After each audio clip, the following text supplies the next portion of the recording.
नमस्कार दोस्तों, स्वागत है आप सभी का आपकी अपनी YouTube channel Shyam classes study में। आज की इस वीडियो में एएमपी पुलिस की परीक्षा 12 अगस्त 2023 को होने वाली, उसके लिए मैं आपको 40 जीके जीएस के प्रश्नों का महत्वपूर्ण प्रैक्टिस सेट लेकर के आऊँ। ऐसा ही सेम प्रैक्टिस सेट आपको आने वाली 12 अगस्त को देखने को मिलेगा। उससे पहले आप इस प्रैक्टिस सेट को लगाइए। प्रैक्टिस सेट को पूरा करने के बाद आपको पता चल जाए कि आपकी तैयारी कितनी है। आपके 40 प्रश्नों के प्रैक्टिस सेट में अगर आप 25 प्रश्न भी सही नहीं कर पाते हैं तो आप टाइम पास कर रहे हैं और 12 अगस्त की परीक्षा में आप अच्छा स्कोर करके नहीं आओगे। तो अभी इस प्रैक्टिस सेट को पूरा करिएगा। प्रैक्टिस सेट को पूरा करने के बाद आपको अपना स्कोर कमेंट बॉक्स में शेयर करना और बताना है कि आपने इस प्रैक्टिस सेट में कितने प्रश्न सही किए हैं।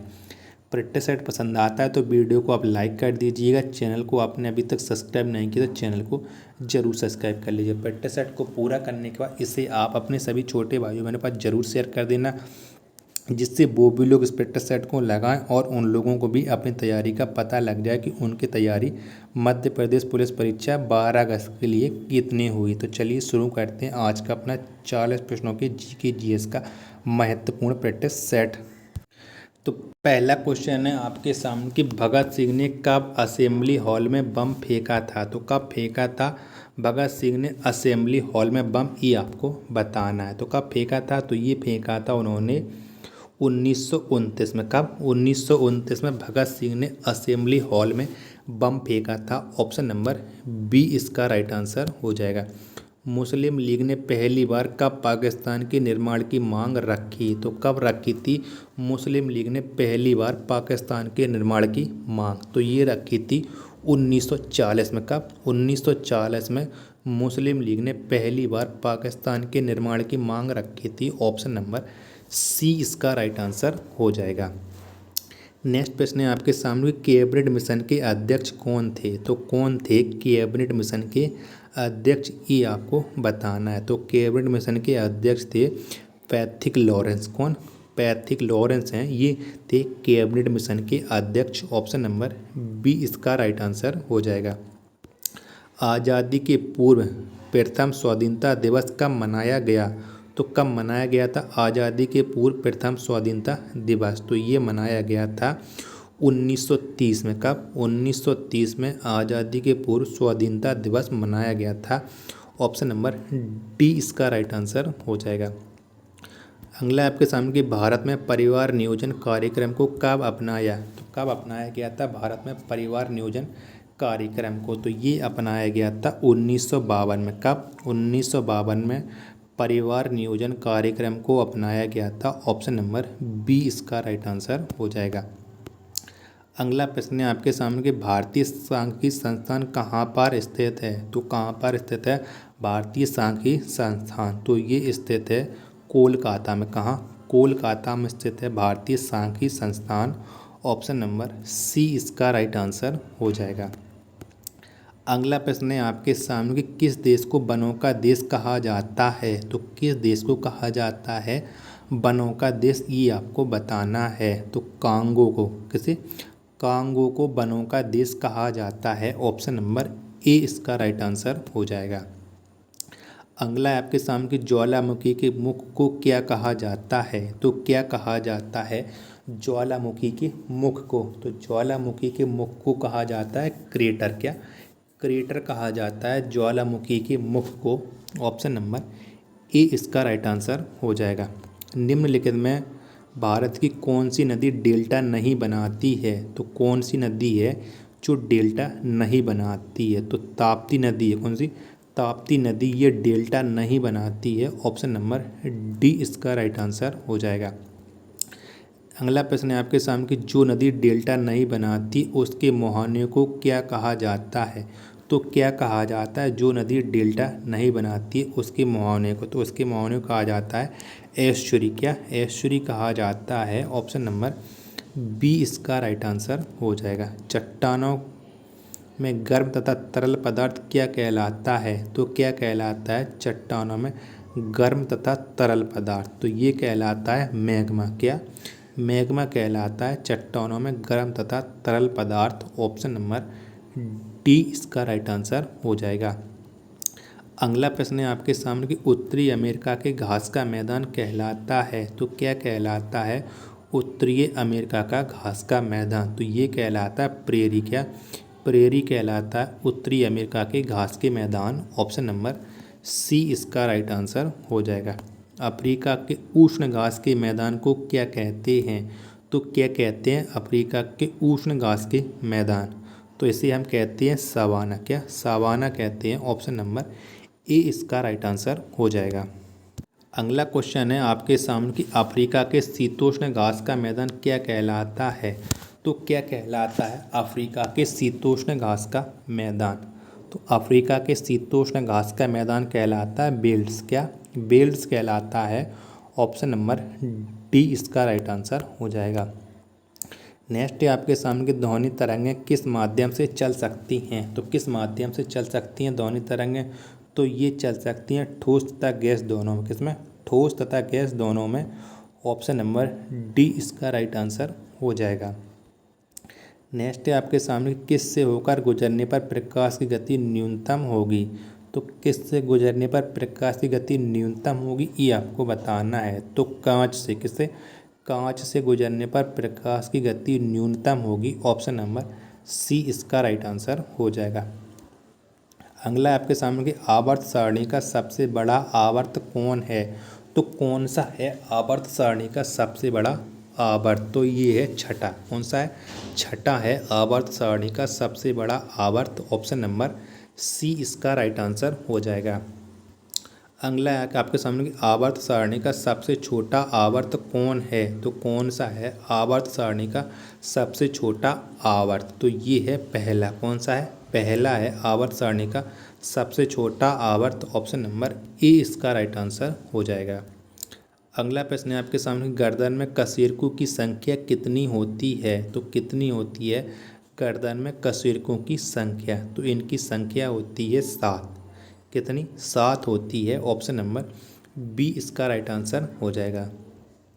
नेक्स्ट है आपके सामने के राष्ट्रीय गीत को सर्वप्रथम कब गाया गया? तो कब गाया गया था राष्ट्रीय गीत को सर्वप्रथम? तो ये गाया गया था 1896 में। कब? 1896 में सर्वप्रथम गाया गया था राष्ट्रीय गीत को। ऑप्शन नंबर ए इसका राइट आंसर हो जाएगा। देश में आपातकाल अब तक कितनी बार लागू हुआ है? तो कितनी बार लग चुका है देश में अभी तक आपातकाल ये आपको बताना है। तो देश में 3 बार। कितनी बार? 3 बार आपातकाल लग चुका है। ऑप्शन नंबर सी इसका राइट आंसर हो जाएगा। अंतर्राज्यीय परिषद की बैठक वर्ष में कितनी बार होती है?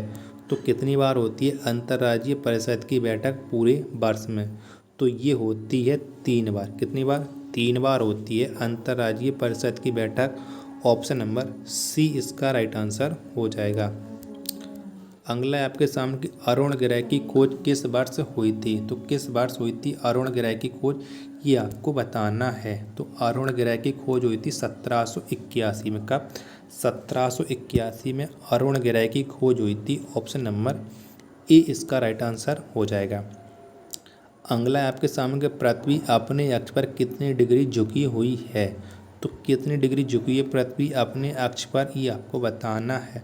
तो ये झुकी है 23.5 डिग्री। कितनी? 23.5 डिग्री पृथ्वी अपने अक्ष पर झुकी हुई है। ऑप्शन नंबर बी इसका राइट आंसर हो जाएगा।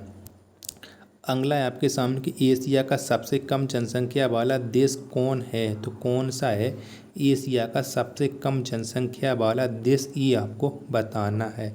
तो ये देश है मालदीव। कौन सा? मालदीव है। ये है एशिया का सबसे कम जनसंख्या वाला देश। ऑप्शन नंबर बी इसका राइट आंसर हो जाएगा। अगला है आपके सामने कि वह कौन सा महाद्वीप है जहाँ एक भी मरुस्थल नहीं है? तो कौन सा महाद्वीप है जहाँ पर एक भी मरुस्थल नहीं है उसका आपको नाम बताना है। तो वो महाद्वीप है यूरोप महाद्वीप। कौन सा? यूरोप महाद्वीप है जहाँ पर एक भी मरुस्थल नहीं है। ऑप्शन नंबर सी इसका राइट आंसर हो जाएगा। अगला प्रश्न है आपके सामने कि द्वीपीय महाद्वीप किस महाद्वीप को कहा जाता है? तो किस महाद्वीप को कहा जाता है द्वीपीय महाद्वीप ये आपको बताना है। तो किस महाद्वीप कहा जाता है? तो ये कहा जाता है ऑस्ट्रेलिया महाद्वीप। किसे? ऑस्ट्रेलिया महाद्वीप को द्वीपीय महाद्वीप कहा जाता है। ऑप्शन नंबर बी इसका राइट आंसर हो जाएगा। अगला प्रश्न है आपके सामने कि आइसलैंड की संसद को क्या कहा जाता है? तो क्या कहा जाता है आइसलैंड की संसद को ये आपको बताना है। तो आइसलैंड की संसद को कहा जाता है एलिथंग। क्या? एलिथंग कहा जाता है आइसलैंड की संसद को। ऑप्शन नंबर ए इसका राइट आंसर हो जाएगा। ब्रिटेन का राष्ट्रीय चिन्ह क्या है? तो क्या है ब्रिटेन का राष्ट्रीय चिन्ह, ये आपको बताना है। तो ब्रिटेन का राष्ट्रीय चिन्ह गुलाब का फूल। क्या है? गुलाब का फूल है ब्रिटेन का राष्ट्रीय चिन्ह। ऑप्शन नंबर बी इसका राइट आंसर हो जाएगा। बरनामा किस देश की समाचार एजेंसी है? तो किस देश की समाचार एजेंसी है बरनामा, ये आपको बताना है। तो ये है मलेशिया की समाचार एजेंसी। किसकी है? मलेशिया की समाचार एजेंसी है बरनामा। ऑप्शन नंबर ए इसका राइट आंसर हो जाएगा। अगला प्रश्न है आपके सामने कि ओटावा किस नदी के किनारे स्थित है? तो किस नदी के किनारे स्थित है ओटावा, ये आपको बताना है। तो ये स्थित है सेंट लॉरेंस नदी के किनारे। किसके? सेंट लॉरेंस नदी के किनारे स्थित ओटावा। ऑप्शन नंबर ए इसका राइट आंसर हो जाएगा। अगला प्रश्न है आपके सामने कि आंध्र प्रदेश राज्य की स्थापना कब की गई? तो कब की गई थी आंध्र प्रदेश राज्य की स्थापना? तो आंध्र प्रदेश की स्थापना की गई थी 1953 में। कब? 1953 में। ऑप्शन नंबर ए इसका right answer, option number C इसका राइट आंसर हो जाएगा। नेक्स्ट है आपके सामने कि भारत का प्रथम पृष्ठपात्र कौन है? तो कौन सा है भारत का प्रथम पृष्ठपात्र, ये आपको बताना है। तो ये है पृथ्वी। कौन सी है? पृथ्वी भारत का प्रथम पृष्ठपात्र है। ऑप्शन नंबर डी इसका राइट आंसर हो जाएगा। अगला है आपके सामने कि काराकोरम दर्रा भारत के किस राज्य में स्थित है? तो किस राज्य में स्थित है काराकोरम दर्रा? तो जो काराकोरम दर्रा ये स्थित है जम्मू कश्मीर। कहाँ? जम्मू कश्मीर में स्थित है। ऑप्शन नंबर ए इसका राइट आंसर हो जाएगा। नेक्स्ट है आपके सामने कि जीवन बीमा निगम LIC की स्थापना कब की गई थी? तो कब की गई थी LIC की स्थापना? तो LIC की स्थापना की गई थी 1956 में। कब? 1956 में LIC की स्थापना की गई थी। ऑप्शन नंबर डी इसका राइट आंसर हो जाएगा। अकरमंडी किस देश के मूल निवासी थे? तो किस देश के मूल निवासी थे अकरमंडी, ये आपको बताना है। तो ये थे ग्रीस के। कहाँ के? ग्रीस के मूल निवासी थे अकरमंडीज। ऑप्शन नंबर डी इसका राइट आंसर हो जाएगा। डिगबोई किसके लिए प्रसिद्ध है? तो किसके लिए प्रसिद्ध है डिगबोई? तो जो डिगबोई है ये प्रसिद्ध है पेट्रोलियम के लिए। किसके? पेट्रोलियम के लिए प्रसिद्ध है डिगबोई। ऑप्शन नंबर ए इसका राइट आंसर हो जाएगा। भारतीय विषयों को कितने भागों में बांटा गया है? तो कितने भागों में बांटा गया है भारतीय विषयों को? तो ये बांटा गया है 3। कितने? 3 भागों में बांटा गया है। ऑप्शन नंबर बी इसका राइट आंसर हो जाएगा। अगला प्रश्न है आपके सामने कि पाकिस्तान का स्वतंत्रता दिवस किस तिथि को मनाया जाता है? तो कब मनाया जाता है पाकिस्तान का स्वतंत्रता दिवस? तो ये मनाया जाता है 14 अगस्त को। कब? 14 अगस्त को पाकिस्तान का स्वतंत्रता दिवस मनाया जाता है। ऑप्शन नंबर बी इसका राइट आंसर हो जाएगा। रविंद्रनाथ टैगोर को किस वर्ष नोबेल पुरस्कार प्रदान किया गया था? तो कब मिला था रविंद्रनाथ टैगोर को नोबेल पुरस्कार? तो रविंद्रनाथ टैगोर को मिला था 1913 में। कब? 1913 में इन्हें नोबेल पुरस्कार मिला था। ऑप्शन नंबर सी इसका राइट आंसर हो जाएगा। तो अब आप बताइए कि आपने हमारे इस 40 प्रश्नों के प्रैक्टिस सेट में कितने पे सही किए। ईमानदारी के साथ अपना स्कोर कमेंट बॉक्स में बताना। और चैनल के प्रति आपकी क्या राय है? चैनल को अभी तक सब्सक्राइब नहीं किया तो चैनल को जरूर सब्सक्राइब कर लीजिएगा। मिलते हैं अपन नेक्स्ट प्रैक्टिस सेट में, तब तक के लिए धन्यवाद। जय हिंद प्यारे साथियों।